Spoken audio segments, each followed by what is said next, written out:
ভাই, সকাল থেকে উড়তে উড়তে একদম ক্লান্ত। আর বলিস না, গরমও কেমন পড়ছে।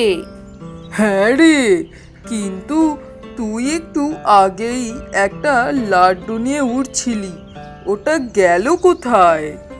আর বলিস না, মানুষের ওই বাচ্চাটা ছিনিয়ে নিল।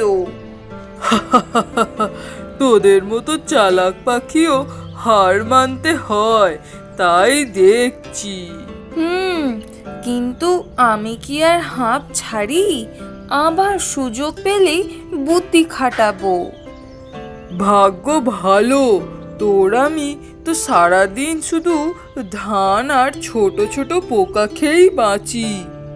খাবারের জন্য বুদ্ধি খাটাতে হয় বন্ধু, শুধু উড়লে চলবে না। ঠিক আছে কাকুলি, তোর মাথায় কতটা তীক্ষ্ণ বুদ্ধি আছে দেখি।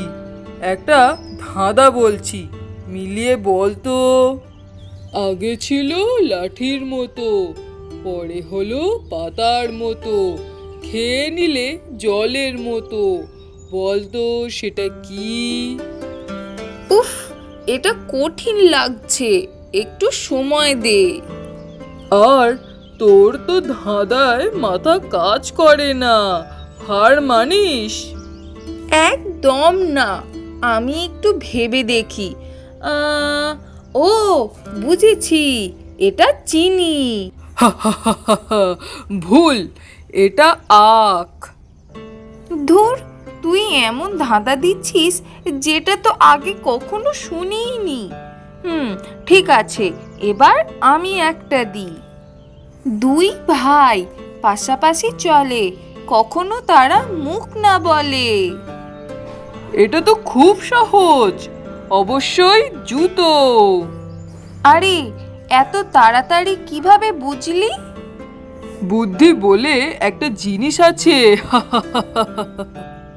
ঠিক আছে, এবার একটু কঠিন দে দেখি, আমি ঠিকই ধরে ফেলবো। ঠিক আছে, বল তো। যতই কাটা ততই বাড়ে, গায়ে দিলে শীতও ছাড়ে। এটাও তো কঠিন। ও, বুঝেছি, এটা কম্বল। বাহ, ঠিক বলেছিস, এবার তোর পালা। শোন, এটা বল, চোখ আছে, কানও আছে, মুখও আছে, কিন্তু কথা বলে না। এ তো সহজ, পুতুল। বাহ, এবার একটু কঠিনটা দি। ছোট ছোট ভাই বোন মিলে সাদা কাপড়ের নিচে থাকে, দাঁত দিয়ে কেটে নিলে চোখে জল গড়িয়ে পড়ে। আহা, এটা তো পেঁয়াজ। এভাবেই দুই পাখির মধ্যে ধাঁধার যুদ্ধ চলতে থাকে।